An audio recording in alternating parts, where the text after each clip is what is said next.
Sadnam. We are Jen and Ramtin from Heart Center Revolution. Our intention with this podcast is to share the best of Kundalini yoga and conscious living with you so you can live a more heart-centered life. Satnam, and welcome to episode 40 of the Heart Centered Revolution podcast. In this episode, we're going to share just the tip of the iceberg about the life cycles that we learn about in Kundalini yoga.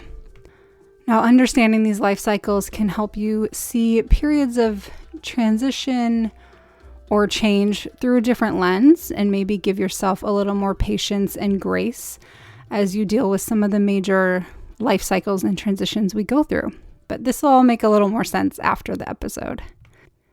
I know a lot of you really enjoyed part 1 of the 10 characteristics of the Aquarian age, and we are going to do part 2 and 3, I promise. But Ramtin was not feeling well this week, and so this is a solo Jen episode since he wasn't able to record with me today.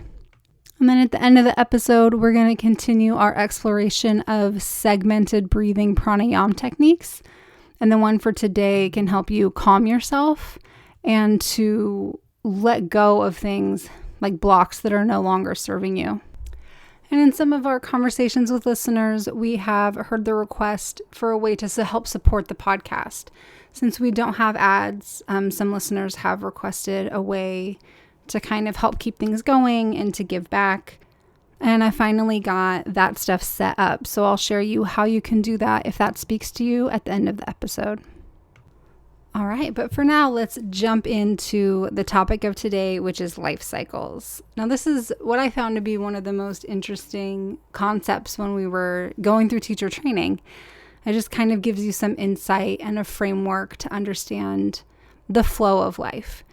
And the overarching premise of, most yoga and most spiritual practices is this idea that we are spiritual beings having a human experience. So we are both divine and earthly. And it's this balance of the two, or this, I don't want to say division, but like we're spread across these two realms that can really empower us when we embrace both, and can actually also be really painful if we fully embrace one and neglect the other. Now, most yoga traditions also embrace the idea of reincarnation, where you have multiple lifetimes. Some belief systems even have multiple lifetimes. So you could be on like your 1,000th human life. And the idea being that each time you come to this planet or come into a life, that there are opportunities to grow and to learn and to re-experience your union with the divine. It's like when you're born, you forget that you're connected to everything. And then part of your duties or your purpose here as a human being or as a spiritual being having a human life is to remember that connection and embrace that connection and remember how beautiful and divine you are as a human being. But as I was alluding to earlier, it's also important that we not minimize or let go of our humanness. We're not perfect. We have emotions. We have fluctuations, we get in bad moods, we make mistakes, we have bad habits. Like all of this is part of our earthly human experience, and they're all actually opportunities to elevate ourselves. They're kind of like mirrors reflecting us where our blind spots might be. But I'm kind of getting off track here, so I'll circle back around to the cycles. So the idea is that our human life from birth to death is one life cycle. That's one big cycle, like it's a destiny cycle. So that's one big opportunity for us to get more and more alignment with the destiny of or the unique destiny with our soul. And then within that life cycle, this one human life cycle, there are 3 other types of cycles that are happening. I mean, there are more, of course. There's your circadian rhythm where you're awake and go to sleep. That's a cycle. There are menstrual cycles. Like there's cycles run the natural world that we're a part of here on Earth. They run the cosmos as well, right? Everything is cyclical. Everything comes back around to where it started. And even though it's back where it started, that object or item or thing or planet or whatever has also gone through some changes over the course of that cycle. So every time you come back around is an opportunity for reflection, to note what's shifted, and to experience like the same place from a different lens, if that makes sense. So in Kundalini Yoga, we learn about these 3 life cycles, and these cycles really guide the balance between our awareness or consciousness, our intelligence, and our physical, like human body, like our physical health. So these cycles happen rhythmically, and so they allow us the opportunity to review our life, our intelligence, and our consciousness at regular intervals. And what the yogis discovered is that these cycles are really accurate and consistent amongst people, and they're literally encoded into our brain and the glands of our body. This is part of the nature of being human, is having these cycles that help us mature, help us grow, help us evolve into a higher being if we approach these cycles, with some grace and openness. So before I get into the specific 3 cycles, I just want to share this quote that might help kind of illustrate the bigger picture of what's going on, and then we'll dive into each of the specific cycles.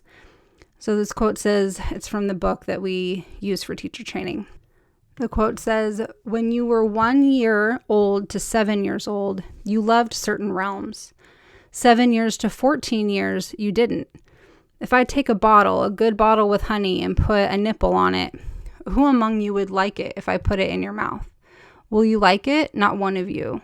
You can't take it. But when you are 1, 2, 3 years old, all you like is your bottle. So your personality changes because the consciousness changes after every 7 years. That's a set brainwave to which man has no control. You can think, you can plan, you can strategize. After every 11 years, your intelligence will change. These are the things over which you have no control. After 18 years, your lifestyle will change. It will not be the same because your energy, your maturity, and your experience will force you to change." Okay, so these cycles, they function kind of like tides of energy. And so they help pace your personal development. It almost like spreads your personal growth across your lifetime so that you're not going through too much at once, although sometimes it does feel that way. Each cycle has a pretty set timeline or like number of years that it takes to go through the cycle. And I'll share those as we talk about each one. But just keep in mind that significant like environmental, psychological, or health factors can kind of create a shift in the pattern of that cycle, or might move it forward or back. And so I think about that with this year of 2020 and like people's consciousness. I think there's been a lot of awakening of consciousness this year because of what we've been experiencing as a collective. And so there might be shifts in consciousness, like great shifts in consciousness that are in alignment with the cycle or the maturity of human beings, like of our planet or of our species. And so those consciousness shifts might be out of sync with like your personal life cycles that we're going to talk about here. So it's not like these are the only opportunities for growth. They're just kind of the patterns that happen innately. And then the goal of learning these life cycles is so that you can approach them with grace and with, your Kundalini yoga practice or your spiritual practice, and approach them with the motivation and intention to use these shifts as an opportunity to mature and to grow as a spiritual being having a human experience. All right, so let's dive in. And so I'm just going to share really just the tip of the iceberg with these life cycles. There's actually like whole level 2 courses, which, level 2 courses are like 2 or 3 full weekends where they really dive deep into these. So if you're interested in that, you can look at the episode website for this. You can look at the post for this episode, heartcenterrevolution.com/episode 40. And I'll have links if you want to take one of the deeper courses from the Kundalini Research Institute. Okay, so the first cycle that I like to start with is the cycle of consciousness. And so the cycle of consciousness goes around every 7 years. So the idea is that every 7 years, the fundamental sense of your identity evolves and it deepens and it builds on the wisdom of your experiences. So it's kind of like you're gathering experiences for 7 years, and then at 7 years old, it kind of consolidates and you get this new identity, this new perspective. The things that shift are like how you understand the world and what your priorities are. Now, a lot of these cycles are easiest to see in children if you're familiar with, how children behave at different ages. Because those first few cycles are where we're consolidating the most growth and the most change. And then as we get older, the cycles continue. You can continue to have a consolidation, an area of growth and shifting every 7 years in your consciousness. But it can be more subtle than they are, when you're 7 years old, 14 years old, 21 years old. So to kind of elaborate on that a little bit, because I know these are kind of abstract concepts, this might be a good episode if you're intrigued by this idea to listen to a couple of times. So a child from birth to 7 has a very different understanding of how the world works and very different priorities than children between 7 and 14.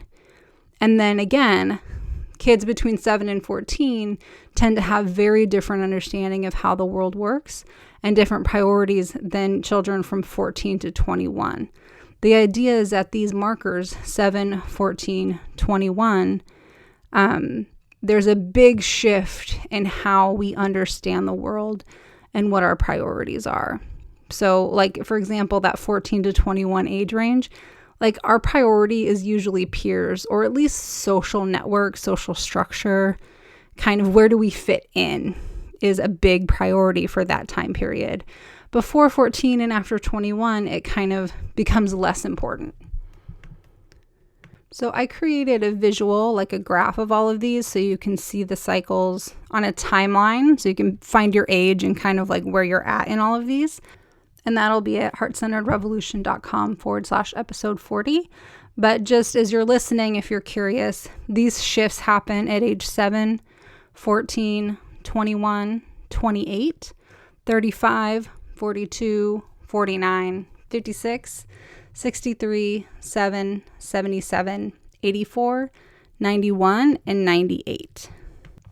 So if you're on or near one of those ages, you can kind of evaluate, like, do you feel your identity kind of consolidating and going through a transformation?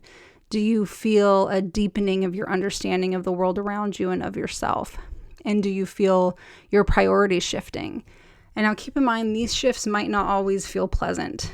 I'll talk more about it a little bit later, but when these cycles get close to one another, like if you have cycles shifting all within a couple of years, then there can oftentimes be major life changes and sometimes life crises around that time.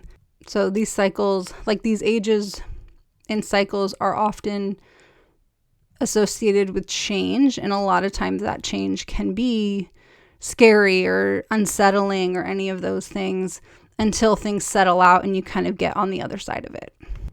Okay, the second cycle that's part of the 3 life cycles is the cycle of intelligence. And so this one cycles over or lasts 11 years.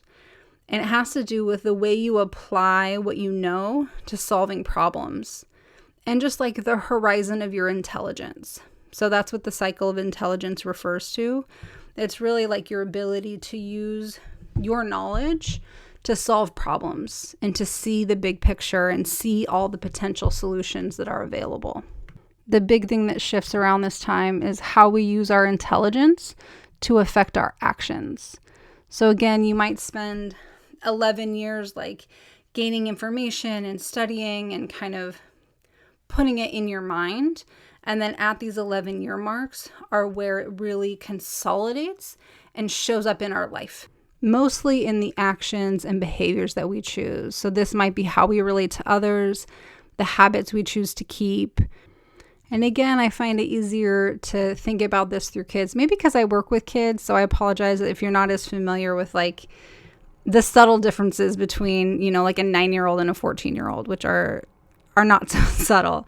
But again, this shift in intelligence occurs every 11 years. So when you think about the ability for someone to think intelligently through a situation or a problem, there are major differences between a child who is like 11 and under or 12 and over. Like someone who's 11 and under has a hard time coming up with novel solutions, and they're usually kind of repeating or regurgitating or modeling what they've been exposed to. And there's nothing wrong with that. It's just they're just, those first 11 years, they're kind of gathering information. They're gathering their intelligence. And then at 11, it consolidates a little bit. And then they're able to kind of have that base intelligence of what's been modeled for them. And between 11 and 22, they're able to kind of build on that intelligence, but oftentimes with trial and error, right? So 11 to 22-year-olds aren't so great at thinking ahead, at cause and effect, at understanding the full impact of their choices. And that's not because they're bad kids or there's anything wrong with them. They just are only in their second life cycle or like intelligence cycle. So all they understand are the things that have been modeled to them from 0 to 11. And they need this time period from 11 to 22 to kind of experiment, to be honest. It's trial and error. They try things and see what happens. And then around 22, all of those experiences consolidate. And from 22 to 33, then there's another period of time where, again, you're gathering life experiences. And then at 33, those experiences consolidate and you're able to apply your intelligence in a different way. You're able to understand cause and effect in a different way. You're able to identify, like if you have a problem, you're able to identify many possible solutions, even solutions that have never been modeled for you or that you've never tried yourself. So again, there's a chart at heartcenterrevolution.com/episode 40. But just since you're listening, this shift in intelligence happens, or like how we use our intelligence happens at age 11, 22, 33, 44, 55, 66, 77, 88, and 99. So if you're on or near one of those ages, you can see if this resonates with you. Like, do you feel like you're going through a time period where your experiences are really consolidating into a new way of choosing your actions and seeing the world and solving problems? And again, this might not always be pleasant. Changing how we behave often gets backlash or response from other people. It can bring up a lot of dynamic issues with people that we're in relationships with, because as you change and grow, then the whole system around you, your family system, your work system, social network, has to adjust to that change. And a lot of people will have a reaction to that. And so I don't want to ever imply that these cycles are all glorious, like opportunities to elevate your consciousness. I mean, they are glorious opportunities to elevate your consciousness. But they're just not always pleasant, right? There's oftentimes some pain or difficulty or stress or something associated with shifting our consciousness, shifting our intelligence. All right. The third life cycle happens every 18 years, and this is the cycle of life energy. And this is like your physical body goes through a process of maturity and change. And so every 18 years, we have an opportunity to review our physical health and vitality, plus the overall quality of our life.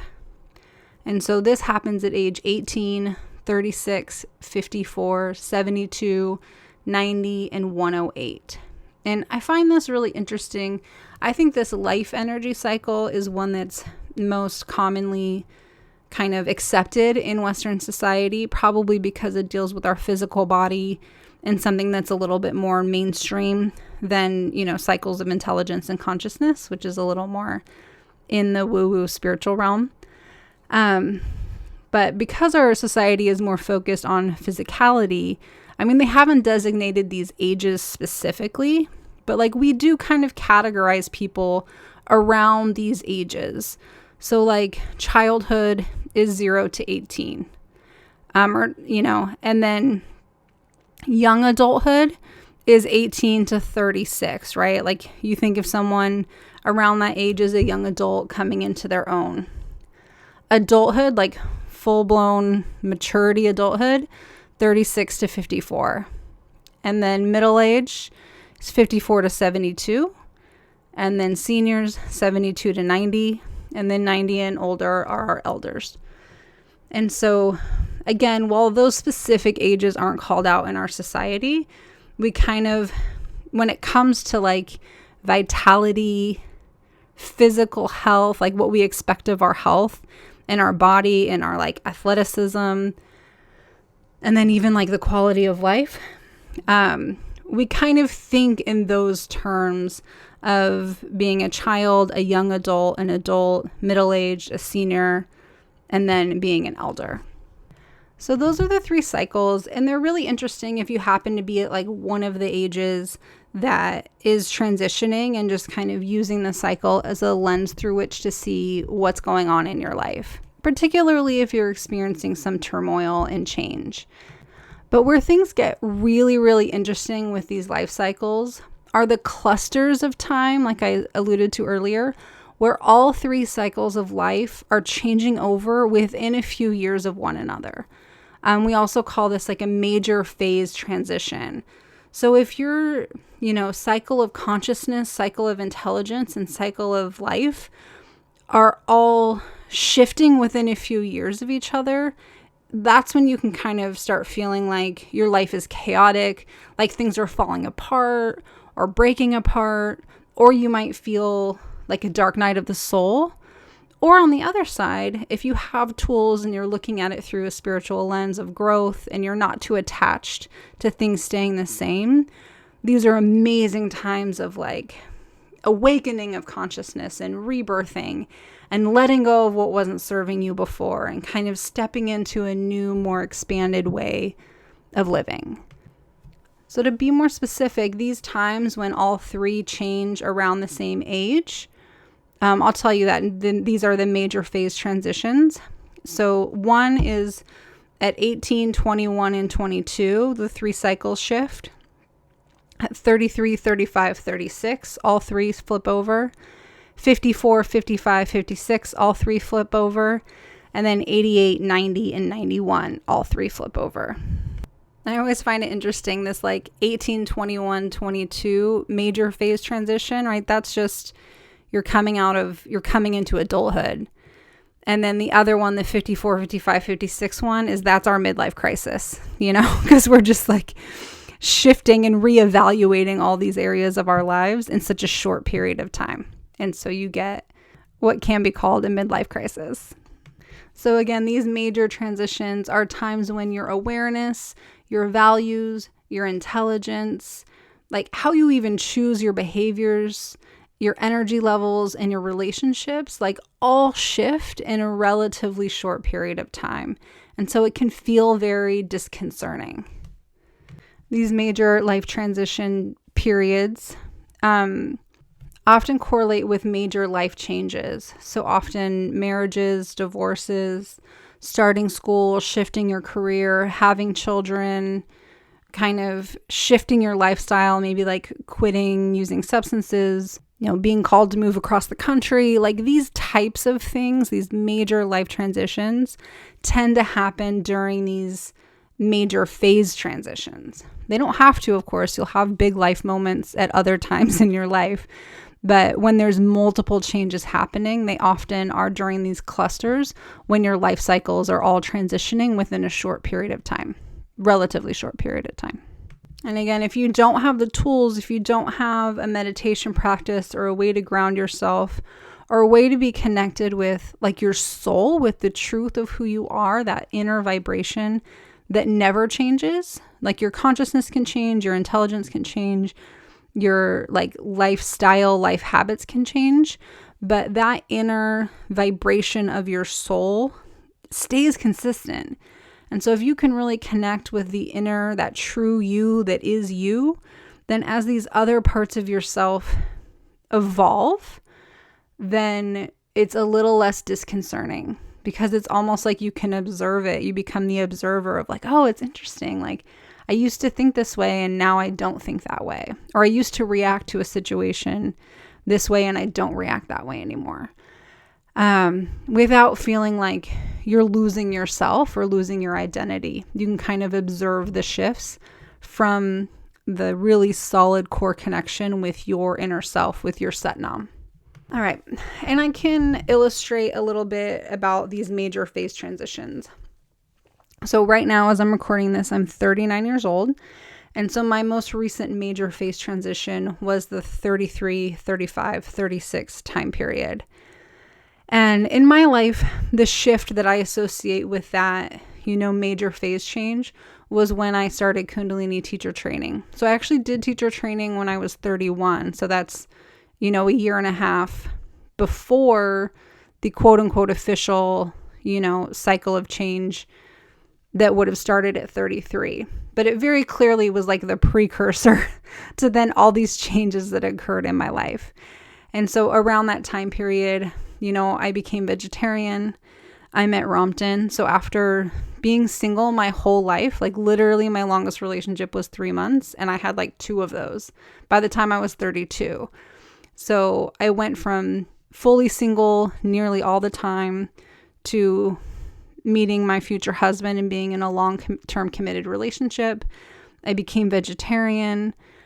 During that time period, I had the opportunity to live with my parents as an adult as we were transitioning. Ramtin and I were transitioning, where we were living.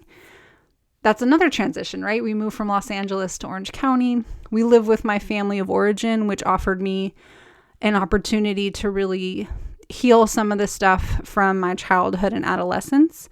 And I had a great childhood, but as wonderful as parents can be, there's always things that need healing. And so it was that time period where I lived with my family 2 separate times for like 6 to 9 months, and really had an opportunity to clear some of what I'd still been holding on to from childhood. Let's see, during that time period, I got married, which was a big identity shift for me. And then at 36, which is when your cycle of life energy, and I don't think I said before, but life energy has to do with like your physical health and your lifestyle choices. So like a lot of times it's like diet and exercise, but it can be other things as well. But at 36, I had it's interesting. I was going to say it was my first real medical issue, but that's not true. So, and now it gets even more interesting. So for my life cycle, this one is the one that happens every 18 years. And so at 18 to about 20, is the first time I ever had a medical issue, and I had like really severe menstrual cramps to the point where I would like go to the emergency room and be like, what's wrong with me? And I couldn't function. Like I couldn't go to college classes and stuff like that. So that happened for a couple of years when I was 18, 19, and 20. And so again, that's in that 18, 21, 22 cluster, but more closely associated with the cycle of life changing over at 18, which is when you're addressing and consolidating like your physical health. And then at 36, which is part of another cluster that I was telling you about before, the life energy cycle flips over again. And I got an inflamed bladder. And so I was having symptoms of that for, 6 to 12 months. It was kind of a long process. But the difference of the two, right? So like I'm 18 and I have these severe cramps. I've never had a medical issue in my life. And I just didn't have a construct or a practice or a way to understand how my physical health was linked to my mental health and my emotional health. So I kind of just grinned and bore it. Like I went to the doctor and made sure that nothing was wrong. But other than that, I like didn't do anything with that experience. Looking back, I can see that it was probably related to my like lack of embracing femininity and my womanhood, and kind of just being, anyways, I'm getting way off on a tangent about that. But the point being that in my experience, as my life cycle or my life energy cycles rotated at 18 and 36, those happen to be the only 2 times I've ever had medical issues. And so it's just really interesting. And then the one at 36, when I had the inflamed bladder, I was really able to, again, treat it medically and in this human body. Like I needed to do things like acupuncture and change my diet. But I was also able to see it through a lens of like what emotional things are going on that I need to heal to release this, what lifestyle things am I doing that I can shift, and things like that. So it was a much more spiritual, easy process. I wasn't resisting it. It was more like, okay, this has shown up in my life and this is an opportunity for me to grow and learn and see like what things have I not been dealing with that are showing up physically now. Okay. So I meandered a little bit there. I hope you don't mind. It's just so interesting when you really sit down and look at these things. So again, the diagram and links to more information are on heartcenteredrevolution.com/episode 40. And then before we get into the pranayam, I wanted to share with you how you can support Heart Centered Revolution, this podcast, or just us in general. I so appreciate, I get emails and Facebook messages and Instagram messages all the time from listeners who find our podcast and enjoy listening to it. And then some ask for a way to contribute, since we don't have ads, and there are some costs and obviously some time associated with producing the podcast. So if you would like to help support our podcast, you can go to our website at heartcenteredrevolution.com/support. And I set it up where you can just check off how much you want to contribute, or you can enter your own amount.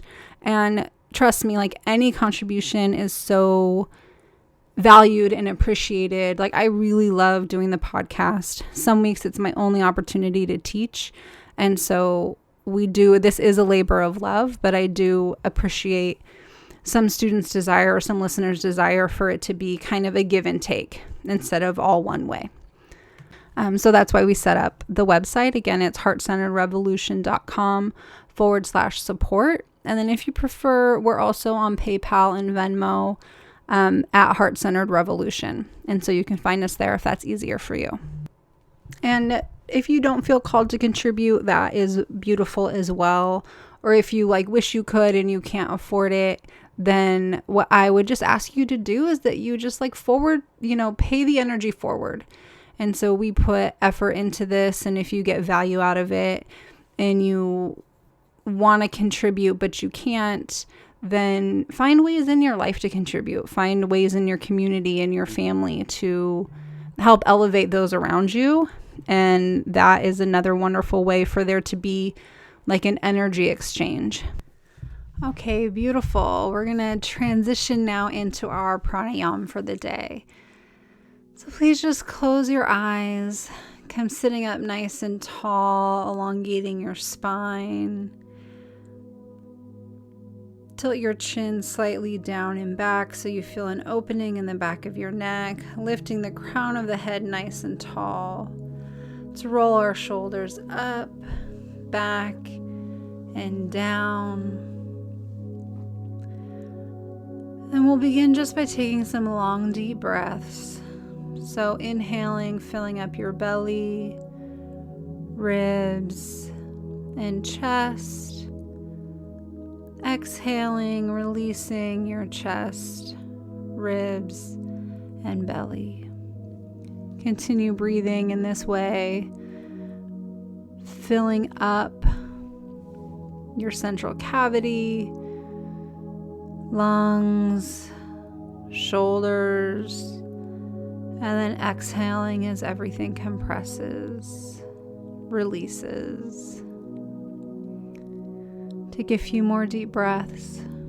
As I share with you that the segmented breath we're going to do today, the pranayam we're going to do today, brings in a calming energy. It helps you release blocks and let go of that which no longer serves you. This is going to be a segmented breath where we break the inhale and exhale into equal parts. And so they sound like sniffs. So the inhale, we're going to break into 4 parts. So it'll sound like this. And then the exhale, we're going to break into 8 parts.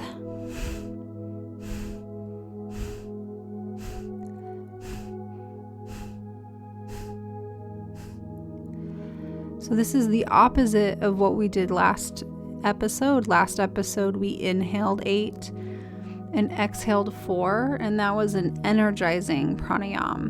And this time, we're going to inhale 4 and exhale 8, which is a calming pranayam. So let's take one more long, deep breath together, inhaling deeply.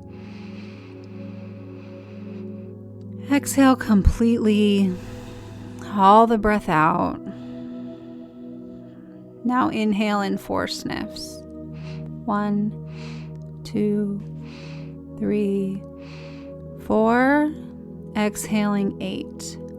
1, 2, 3, 4, 5, 6, 7, 8. Continuing in that pattern, inhaling 4. You can still keep in mind the sensation of that long, deep breath because you want to get a complete inhale, fill up the entire body cavity, even though it's only 4 sniffs. And then exhale completely with 8.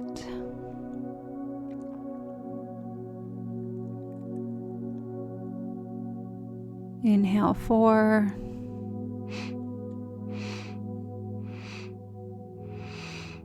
Exhale 8.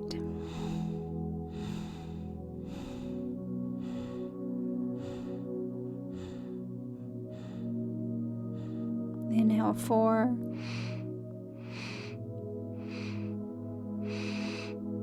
Exhale 8.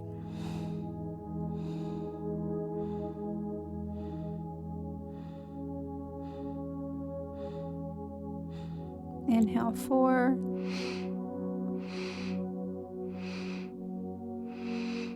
Exhale 8.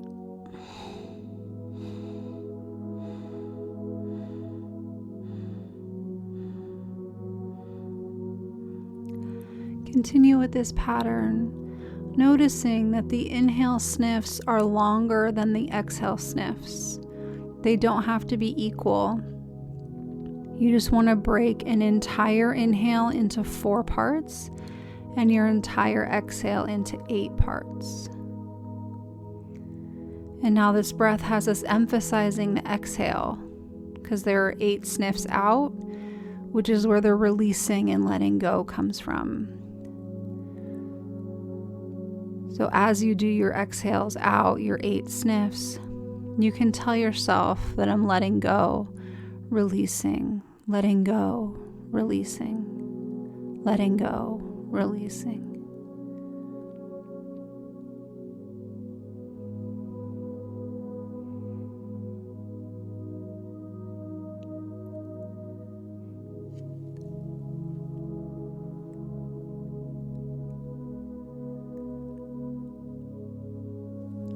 Now, if this breathing pattern gets difficult and you lose your breath or lose your rhythm, just take a break, take a couple of long, deep breaths, and then try it again. Inhaling 4.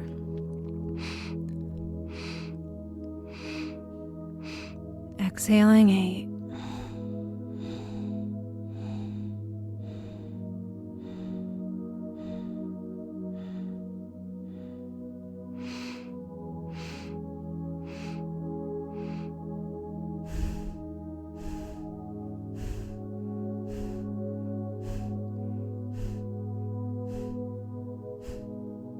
Let's do one more round, inhaling 4. Exhaling 8.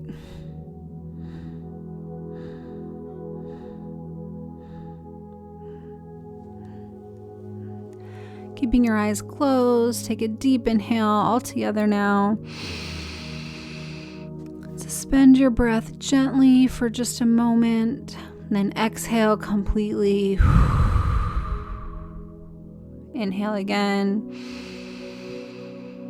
Suspending your breath. Exhale. And checking in with yourself. Taking a note of your mental, emotional, and spiritual state. Noticing how this segmented breath pranayam for calming energy, for releasing blocks, and for letting go impacted you today. Remembering that these practices are always here for you, and they take just a few minutes to create a big shift. And when you're ready, you can blink open your eyes. Beautiful. All right, well, that is it for this episode of Heart-Centered Revolution podcast. As we discussed, if you want some more information or resources about the life cycles, you can visit the post for this episode, which is heartcenteredrevolution.com/episode 40. And if you'd like to support the podcast, then you can go to heartcenteredrevolution.com/support, or you can find Heart-Centered Revolution on PayPal or Venmo. We love you. Thank you so much. Bye.